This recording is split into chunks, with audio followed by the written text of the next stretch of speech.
कहाँ पे? 16 है। सोलन? मैं हिमाचल की पहली वुमेन डिप्टी कमिश्नर। वाह। औरतों को कभी डिस्ट्रिक्ट वहाँ नहीं मिलती थी। अच्छा। I was the first women. I went to Solan में लास्ट ईयर।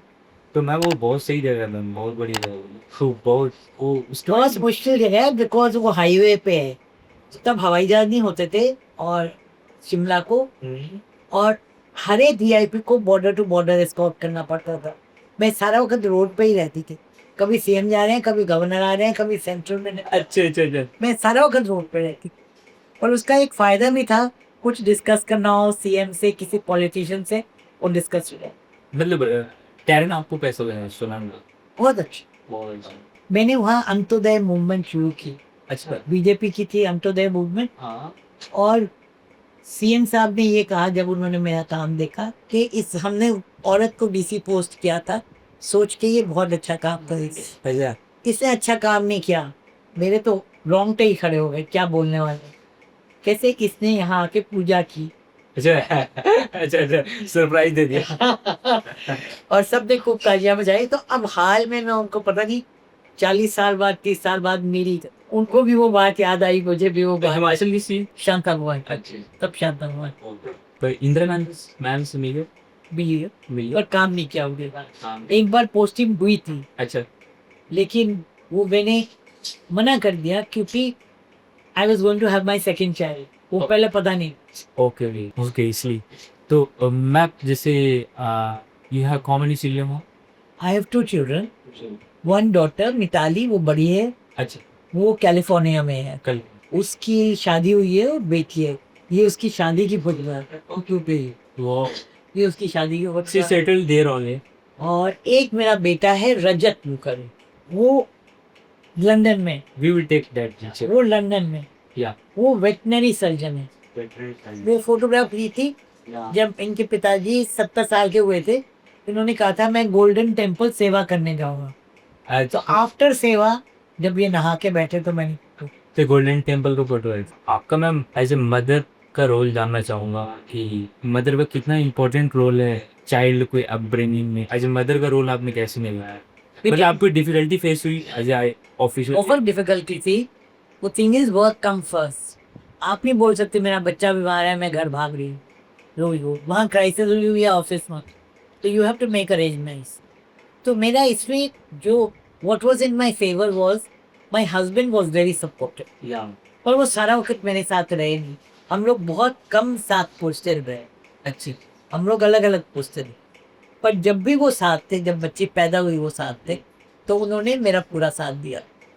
मेरी मदर नजदीकी थी, मैं शिमला में थी, वो चंडीगढ़ थी। अच्छा। बहुत जरूरत होती थी वो आ जाते थे। अच्छा दिमाग। हाँ, और मेरी हमेशा बड़े अच्छा स्टाफ रहा है काम करने वाला।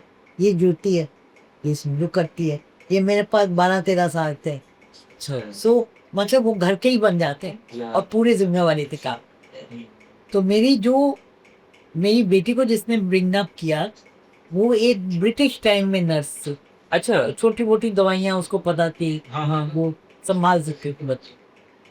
पर मेरी बेटी को फिर भी गिला है। वो आपने टाइम नहीं दिया? कि वो सोचती है कि ज्यादा टाइम देना चाहिए था, अच्छा अच्छा। नौकरी नहीं करनी चाहिए। अच्छा ऐसा बोलती है? हाँ हाँ। अच्छा।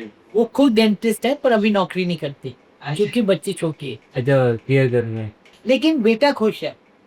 बेटा is very happy, he said he had a wonderful time and he never missed मी। क्योंकि हम इनको लगा देते थे ना, इस टाइम से इस टाइम स्कूल जाके ताइक्वांडो करने जाओ, इस टाइम से इस टाइम क्रिकेट खेलने जाओ, अच्छा एक्टिविटीज में डाला। हाँ, म्यूजिक करने जाओ।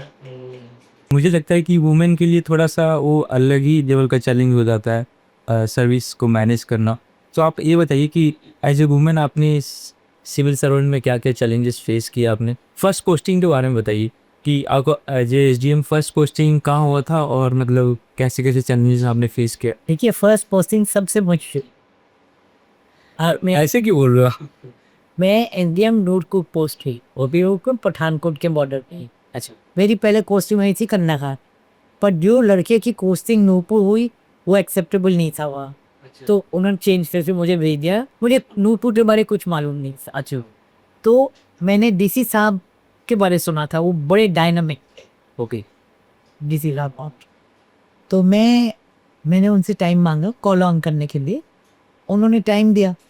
उस समय थोड़ी देर के लिए हमारे पास गाड़ियाँ नहीं थी, बाद में आ गई, अच्छा तो मैं बस पे गई ओके नूरपुर से धर्मशाला। ओके 3 घंटे का वहाँ उतर के देखा थोड़ी बारिश हो रही है, छाता ले गई थी मैं, तब वहाँ टैक्सी नहीं होती थी, तो मैं छाते के नीचे गीली होती हुई आधी गीली पर्ची कोर्ट में देखा, डीसी साहब तो कोर्ट में बैठे, सारी जनता बैठी है वो, और डायस पे कोई कुर्सी खाली भी। मैं चली गई डायस के ऊपर, ठीक है, डीसी साहब ने किसी को बोला नहीं उठने, मुझे बोला यस। मैंने कहा sir I am Sunita Dinra होती थी तब में, I am Sunita Dinra, I have been posted here as your LGM, you gave me an appointment to see you. कहते हैं तुमने नूरपुर देखा है, तुमको पता है नूरपुर क्या है? मैंने कहा नहीं सर। अब लोग क्यों आ जाते हो काम करने, घर बैठ के बच्चे पैदा, ऐसे बोल रहे मुझे तो जैसे इतना शौक लगा कि औरतें क्यों आ जाती है काम, बहुत मुश्किल जगह थी मेरे ऊपर। अच्छी अच्छी तो उन्होंने कहा तुम कैसे करोगी, तो मैं तो इतना शौक लगा, लेकिन मैंने बड़े सीधे से कहा sir do you have any instructions to give me, तो उन्होंने कहा take them from my GA, okay तो मैं चली गई जीए के पास। लेकिन वो मेरी सबसे बड़ी नसीहत थी, सबसे ज्यादा सीख थी। मैंने ठान लिया ओके कि मैं प्रूव करूंगी कि लड़कियां कभी लड़कों से कम नहीं है, और मैं इनके पास मदद के लिए कभी नहीं आऊंगी, मैं अपने आप सब कुछ सॉल्व करूंगी। At the end of 1 year he could say she is the best officer. सबसे ज्यादा मैंने वही सीखा, जहाँ सबसे ज्यादा चैलेंज होता है ना, हाँ वहीं आती है। यस जहाँ तुम्हें तकलीफ होती है, रगड़ा करना हो, वहीं सी, पर बहुत मुश्किल था। तुम्हारे वहाँ कितने साल रहे? एक था एक साल में फिर वहाँ से भागने वहां से शिमला पर्सन है, डिप्टी सेक्रेटरी पर्सन है, जॉइंट सेक्रेटरी, वहां से डीसी 16। अच्छा डीसी सोलनी ओके फिर मैंने थोड़ी देर काम किया पीजीआई में और एम्स में, All India Institute of Medical Sciences में 3 साल काम किया अच्छा as deputy director, okay AIIMS और फिर मैंने जॉइंट सेक्रेटरी हेल्थ। तो मैम एम्स का अपना एक्सपीरियंस शेयर कीजिएगा कि आपने मतलब कि इंडिया में उस टाइम हेल्थ का क्या सिचुएशन था, मतलब एम्स का क्या आपने प्रॉब्लम्स देखी आप? बट ये एम्स जो है ना, हाँ वो इंडिया में one of the best institutes है, यस शायद अभी भी, पर तब तो बिल्कुल था। अच्छा डॉक्टर्स वहाँ के बेस्ट थी, लेकिन डॉक्टर्स को वहाँ सैलरी नहीं मिलती थी काफ़ी, ओके और घर भी नहीं मिलते थे, घर भी कम पे, तो आदमी वहाँ क्यों काम करेगा। यहाँ प्राइवेट हॉस्पिटल शुरू हो गए सारे, अभी जितने है ना उसी वक्त शुरू हो रहे थे, तो वो एम्स से डॉक्टर्स को ले जा रहे थे अच्छे से ज़्यादा ऑफर रोके। तो हमने कोशिश की उनकी सिचुएशन बेटर करने की, ज़्यादा सैलरी देने की, घरों प्रोवाइड करने की। तो घर कैसे बनाएं, एक तो एम्स में झुग्गियाँ पड़ी हुई थी एम्स की लाइनिंग में, अच्छा वो किस तरह उठाई, वो अगर मैं बताने लगूँ 10-15 मिनट से उसी में लगता है। तो मैम जो अभी लेटेस्ट कभी गए हो एम्स? अच्छा तो आप क्या चेंजेस देख रहे हो अभी? वो जगह पे सब बिल्डिंग बन गई है, न्यू इमरजेंसी आ गई है वहाँ, न्यू ओपीडी आ गई है वहाँ, सब कुछ एक जगह पे, वो भी थोड़ी आगे जाके वो भी बन गया, ट्रॉमा सेंटर भी बन गया। को झुग्गियों को उठाया पैर को, पर अब वहाँ बनाने को घर टाइम लगता है, और डॉक्टर हमारे छोड़ के जा रहे थे क्योंकि उनको ना घर मिल रहे हैं, ना इतनी अच्छी सैलरी मिल रही है कि वो घर किराए पे बाहर ले और काम करनी। तो हमने क्या किया, यस मैम ये बड़ा एक यूनिक चीज़ है। यस मैम मुझे ये पता है कि 31 मार्च को सेंट्रल गवर्नमेंट स्टेट गवर्नमेंट को पैसे देती है, और वहाँ अपने डिपार्टमेंट्स को भी देती है। 31 मार्च को जो पैसा खर्चा नहीं होता वो सरेंडर हो, फिर पहले तो लोग पैसे मांगते हैं, फिर वो खर्चा नहीं कर पाते पूरा, तो वो वापस करना पड़ता, तो वो पैसा ज़ाया जाता है। तो गवर्नमेंट की बड़ी इच्छा होती है कि वो जो 31 मार्च को पैसा आया उसको हम किसी अच्छी जगह यूटिलाइज कर। ओके तो मैंने कहा लेटर स्टेट, मेरी बड़ी अच्छी बॉस थी डॉक्टर स्नेह मार्कर, डायरेक्टर जो थी, वो और मैं एक दूसरे को समझ जाते थे। मैंने उनको कहा मैंने एक तरीका मुझे आया है कि हम लोन ले बैंक से और एशिया विलेज के घर खरीद लें, तो हम लोग घर तक बिक रहे थे अच्छा अच्छा एशिया विलेज। तो मैंने कहा 50 घर ले लेते हैं, अच्छा तो 50 घर के पैसे कहाँ से आएंगे, तो मैंने कहा बैंक लोन ले लेते हैं, और फिर लोन वापस कहाँ से करेंगे, मैंने कहा 31 मार्च को हम हेल्थ मिनिस्ट्री के जितने पैसे सिलेंडर होते हैं उनसे रिक्वेस्ट करेंगे वो पैसे हम और लोन रीपे कर दे।